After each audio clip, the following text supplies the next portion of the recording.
Vampire house horror story in Hindi. सुनसान सड़क, रात के 11 बजे, ठंडी हवाएं और जंगल से जानवरों की आती आवाजें। ऐसे में वह एक आलीशान बंगले के सामने रौनक, राहुल, सृष्टि और दिव्या खड़े हुए थे। तभी उस घर से मोहित और अनीता बाहर आए। आप लोग कौन? वो सर, हम लोग नोएडा जा रहे थे और रास्ते में हम लोग की गाड़ी खराब हो गई। हमने घर कॉल करना चाहा तो देखा मोबाइल में नेटवर्क भी नहीं था, तो सोचा आपसे मदद मांगकर देख लेते हैं। कोई बात नहीं बच्चों, फोन तो मेरा भी डेड है, लेकिन तुम लोग जब तक चाहो तब तक यहाँ रुक सकते हो। अंदर आओ। ये सुनकर चारों खुश हुए और उनको थैंक्स बोलकर घर के अंदर पहुँचे। अंदर जाकर उनकी आंखें फटी की फटी रह गई। वह चारों तरफ महंगे महंगे मेटिक पीसेस लगे हुए थे। उनको देखकर उन लोगों को चुराने का मन होने लगा। बैठो बच्चों, तुमको भूख लगी होगी, मैं सबके लिए खाना लगाती हूँ। हाँ हाँ, तुम खाना लगाओ, तब तक मैं बच्चों से बातें करता हूँ।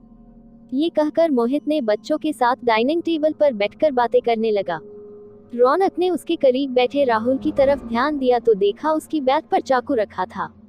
रौनक ने फुसफुसाते हुए राहुल से कहा, इडियट, मैंने कहा था ना कोई भी वेपन साथ मत रखना, फिर तूने ये चाकू क्यों नहीं छोड़ा? अगर इन लोगों को शक हो गया कि हम लोग चोर हैं तो। तुझे पता है ना, ये चांदी का चाकू मेरे लिए लकी है, मैं इसे हमेशा अपने साथ रखता हूँ। इन बुढ़े और बुढ़िया को तो पता ही नहीं चलेगा। खाना तैयार है बच्चों। ये कहते हुए अनीता ने टेबल पर 2 थाली रखी और उन पर से ढक्कन हटाया। उनमें चिकन रखा हुआ था। क्यों बच्चों, खाना पसंद आया या नहीं? तभी दिव्या बोली, yes ma'am, thank you so much. Anita ने कहा, तो खाना शुरू करो। ये कहकर वो रहस्यमयी तरीके से मुस्कुराए और बोली, इसको खाने से तुम्हारा खून और गर्म और मीठा हो जाएगा।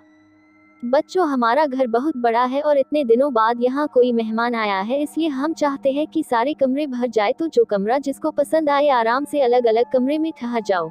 ये सुनकर चारों खुश हुए और उनको अलग अलग कमरे दे दिए गए। मैसेज मिलते ही सब 1 घंटे का इंतजार करने लगे। ठीक 1 घंटे बाद रौनक अपने कमरे से निकलकर मोहित और अनीता के कमरे की तरफ गया। हल्के से दरवाजा खोलकर अंदर देखा तो बेड पर मोहित अकेला सो रहा था।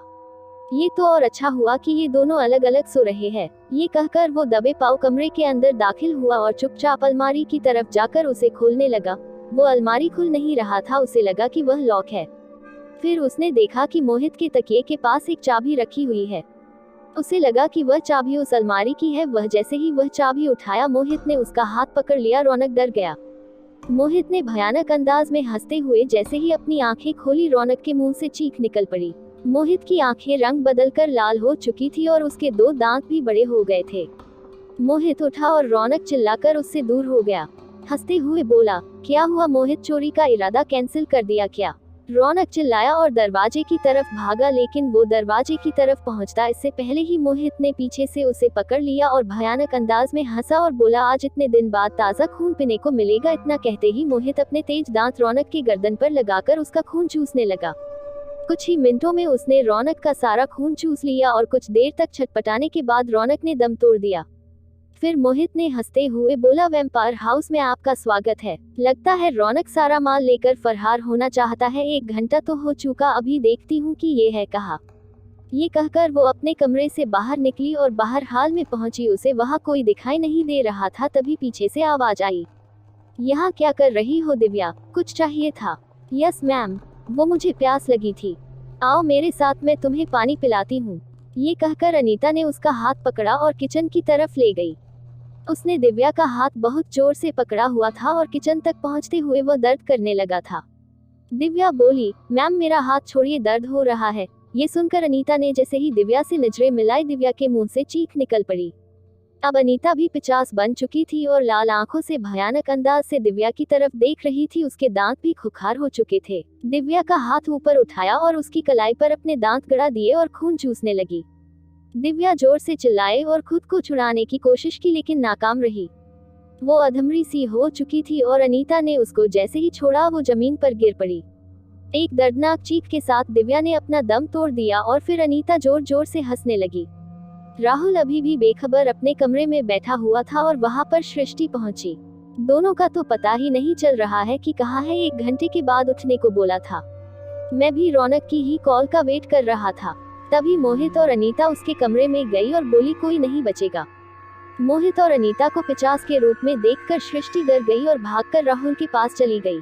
सृष्टि और राहुल दोनों डर गए। फिर मोहित और अनीता ने उन पर हमला कर दिया। मोहित राहुल के ऊपर झपटा और उसे लेकर बेड पर जा गिरा। अभी वो उसकी गर्दन पर दांत गड़ाने ही वाला था कि उसका हाथ तकिए के पास रखे राहुल के चाकू से टकरा गया।